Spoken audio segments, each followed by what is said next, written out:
Hello friends, मेरा नाम प्रभात मौर्य है। मैं अपना चैनल क्विक एग्ज़ाम स्टडी लेकर आपके सामने उपस्थित हूँ। मेरे इस चैनल क्विक एग्ज़ाम स्टडी में यूपी टेट और सुपर टेट के पाठ्यक्रम के प्रत्येक टॉपिक का वीडियो बनाकर आपके सामने प्रस्तुत किया जाएगा। तो आप हमारे चैनल को सब्सक्राइब कर लें, बेल आइकन दबाना ना भूलें, क्योंकि बेल आइकन दबाने से हमारे आने वाले नए वीडियो का नोटिफिकेशन आप तक जल्दी पहुंचेगा। और वीडियो देखने के बाद अगर आपको अच्छा लगे तो लाइक जरूर करिएगा। हेलो फ्रेंड्स, आज हम लोग कवियों और लेखकों की महत्वपूर्ण रचनाओं के विषय में जानकारी प्राप्त करेंगे। कवियों और लेखकों की रचनाएं परीक्षाओं में हिंदी के प्रश्न पत्र में लगातार पूछी जाती हैं, बहुत ज़्यादा पूछी जाती हैं। हर एक जो परीक्षा होती है उसमें कम से कम 2 से और 4 नंबर की ये रचनाएं पूछी जाती हैं विभिन्न विभिन्न प्रश्नों के माध्यम से। ठीक है, तो ये भी एक बहुत महत्वपूर्ण है और इन रचनाओं को याद करना बहुत आसान है। आपको सिर्फ एक प्रोफार्मा में इसको लिख लेना है, एक तरह से देख के लिख लेना है और रोज एक बार उसको रिवीजन कर लेना है। ऐसा करते करते आप देखेंगे कि 7 से 8 दिन में ही मात्र वो आपको याद होनी शुरू हो जाएंगी और मुश्किल से 10 दिन में आपको बहुत ही कायदे से याद हो जाएंगी। उसके बाद चाहे वो रचनाएं पूछें किसकी हैं, या उस रचना में किसका वर्णन है, या किसके बारे में कहा गया है, या किस लेखक या कवि की रचना है, ये आपको पूर्ण रूप से पता चल जाएगा देखते ही। ठीक है, तो आइए देखते हैं, शुरू करते हैं। देखिए, सबसे पहले हमने लिया जयशंकर प्रसाद को, क्योंकि जयशंकर प्रसाद की रचनाएं बार बार पूछी जाती हैं हर प्रकार के परीक्षाओं में। ठीक है, चाहे वो प्रतियोगी परीक्षा हो या बोर्ड्स की एग्जाम हो, आपके 10th क्लास के या 12th के, सब में ही पूछी जाती हैं और बहुत ही कॉमन है। आइए देखते हैं। देखिए, प्रेम पथिक, कामायनी, तितली, कंकाल, इरावती, ध्रुव स्वामिनी, चंद्रगुप्त, स्कंदगुप्त, पथिक, झरना, आंसू, आकाशदीप, छाया, आंधी, इंद्रजाल, जन्मेजय का नागयज्ञ, महाराणा का महत्व और कानन कुसुम। ये प्रमुख रचनाएं हैं जयशंकर प्रसाद की जो कि परीक्षाओं में पूछी गई हैं। मैंने सिर्फ उन्हीं कृतियों को, उन्हीं रचनाओं को लिया है जो कि किसी न किसी परीक्षा में पूछी गई हैं, परीक्षा की दृष्टि से बहुत ही महत्वपूर्ण है जो। ठीक है, अगले दूसरे हैं मुंशी प्रेमचंद। ये भी बहुत पूछे जाते हैं, ये भी बहुत आते हैं और इनका बहुत ही योगदान है भारत की हिंदी साहित्य में। ठीक है, देखिए, गोदान, गबन, रंगभूमि, कर्मभूमि, सेवा सदन, कायाकल्प, प्रेमाश्रय, मंगलसूत्र। हाँ, यहाँ पे बता दें, देखिए ऐसा होता है कि जैसे एक परीक्षा में पूछा गया कि मुंशी प्रेमचंद के उस उपन्यास का नाम बताइए जो कि अधूरा रह गया। ठीक है, मतलब इसको लिखते हुए इनकी मृत्यु हो गई, उसके बाद ये अधूरा रह गया, तो ये मंगलसूत्र है। ठीक है, ये मोस्ट इंपॉर्टेंट है, परीक्षा के स्तर के हिसाब से आता है, ये बहुत ही हाई लेवल परीक्षाओं के स्तर का है। ठीक है, तो देखिए, मंगलसूत्र ये अधूरा उपन्यास है मुंशी प्रेमचंद का। ठीक है, इसको आप बिल्कुल टिक कर दीजिए। अगला है गुप्तधन, ईदगाह, बड़े घर की बेटी, पूस की रात, मानसरोवर। ये मुंशी प्रेमचंद की प्रमुख कृतियां हैं जो कि परीक्षाओं में पूछी गई हैं। और मैं फिर से एक बार आपको दोहरा दूं, मंगलसूत्र मुंशी प्रेमचंद का अधूरा उपन्यास है। ठीक है, इसके पूरा होने के पहले ही इनका स्वर्गवास हो गया था। ठीक, अब आगे अगले कवियों की या लेखकों की रचनाओं के बारे में जानकारी प्राप्त करते हैं। देखिए, गोस्वामी तुलसीदास की जो प्रमुख कृतियां हैं, रामचरितमानस, विनय पत्रिका, दोहावली, कवितावली, गीतावली, वैराग्य संदीपनी, पार्वती मंगल, जानकी मंगल। ठीक है, ये गोस्वामी तुलसीदास की प्रमुख कृतियां हैं जो कि बार बार परीक्षाओं में पूछी गई हैं।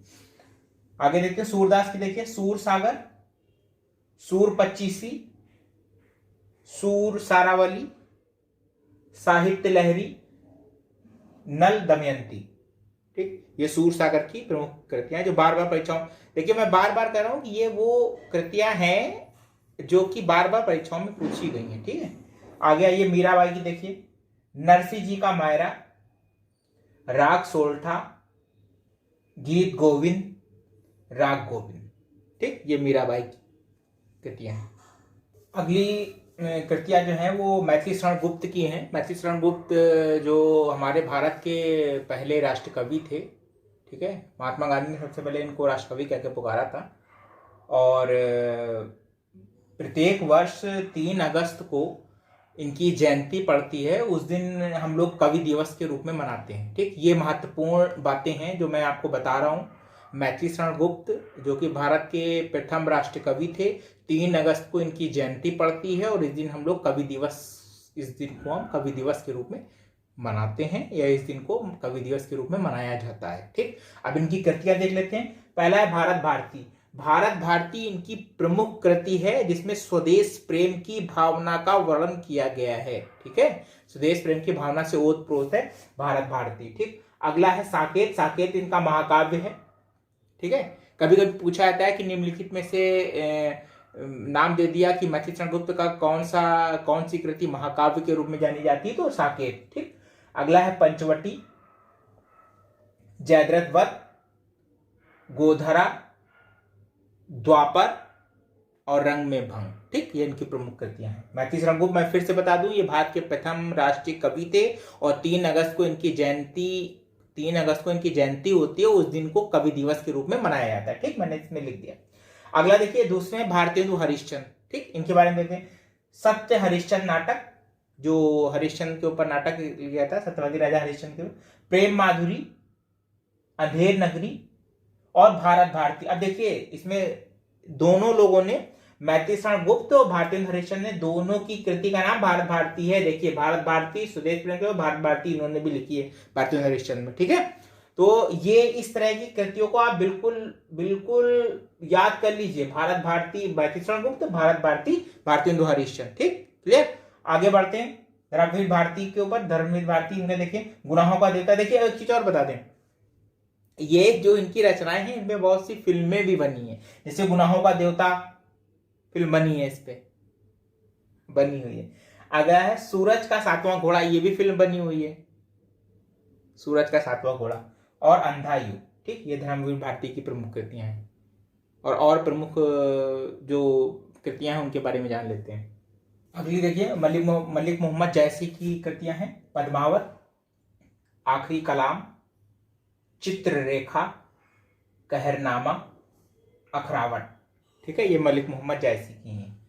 आगे देखिए रामधारी सिंह दिनकर की उर्वशी, हुंकार, रेणुका और कुरुक्षेत्र। ठीक, ये प्रमुख कृतियां हैं इनकी। अगला आगे देखिए अयोध्या सिंह उपाध्याय हरिऔध की हैं।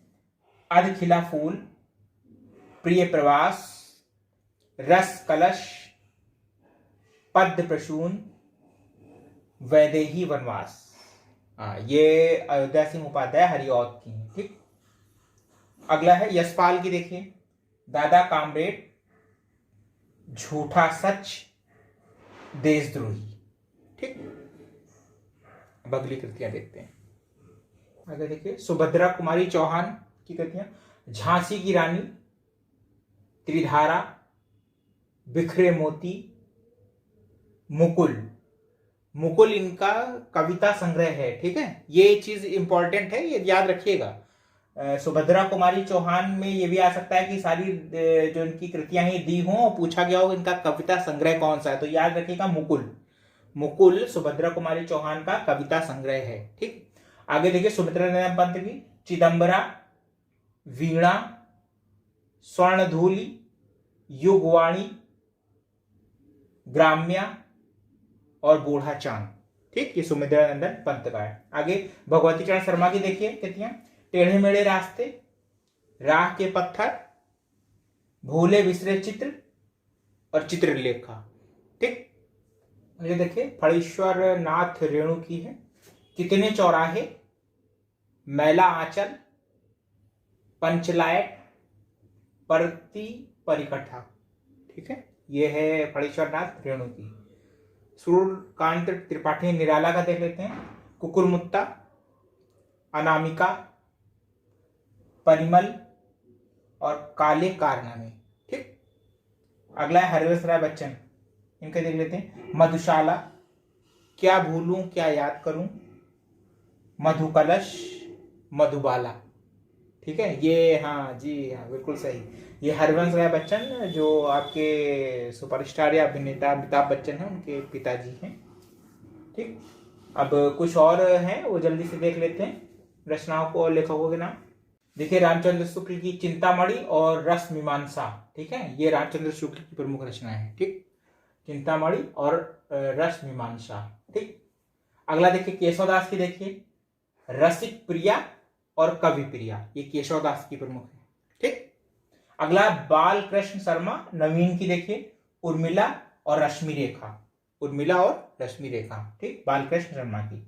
विष्णु शर्मा का पंचतंत्र, ये बहुत पूछा जाता है। पंचतंत्र विष्णु शर्मा के बहुत ही ज्यादा इंपॉर्टेंट है, बार बार पूछा जाता है। अगला देखिए देवकी नंदन खत्री की चंद्रकांता। ठीक, चंद्रबरदाई की पृथ्वीराज रासो, ये प्रमुख हैं, ये भी मुख्य हैं, एक एक है लेकिन ये बहुत इंपॉर्टेंट है, बार बार इस वीडियो में मैंने सिर्फ वही रचनाएं लिखी हैं जो बार बार परीक्षाओं में आई हुई हैं। ठीक है, इस दृष्टि से परीक्षा दृष्टि बहुत ही महत्वपूर्ण है। अगला देखिए वृंदावन लाल वर्मा की मृगनयनी। ठीक है, मृगनयनी वृंदावन लाल वर्मा। और यामा और रश्मि, ये है महादेवी वर्मा की प्रमुख, यामा और रश्मि। और कबीरदास का बीजक, बीजक कबीरदास। ठीक, तो ये थे कुछ महत्वपूर्ण रचनाएं जो कि परीक्षाओं की दृष्टि से बहुत ही महत्वपूर्ण हैं। और अगर आपको ये वीडियो अच्छा लगा तो लाइक दबाइए और इस हमारे चैनल को सब्सक्राइब जरूर कर लीजिए, बेल आइकन भी दबा दीजिए क्योंकि जिससे आने वाले नए वीडियो का नोटिफिकेशन आप तक जल्दी तक पहुंच जाए। ठीक है, और अगर आपको कोई समस्या है तो आप नीचे कमेंट्स बॉक्स में उसे लिख सकते हैं, हम पूरी कोशिश करेंगे आपके प्रश्नों के उत्तर देने के लिए।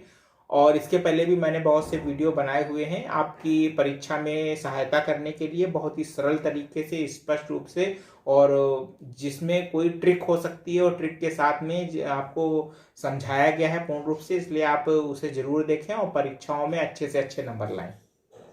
Thank you.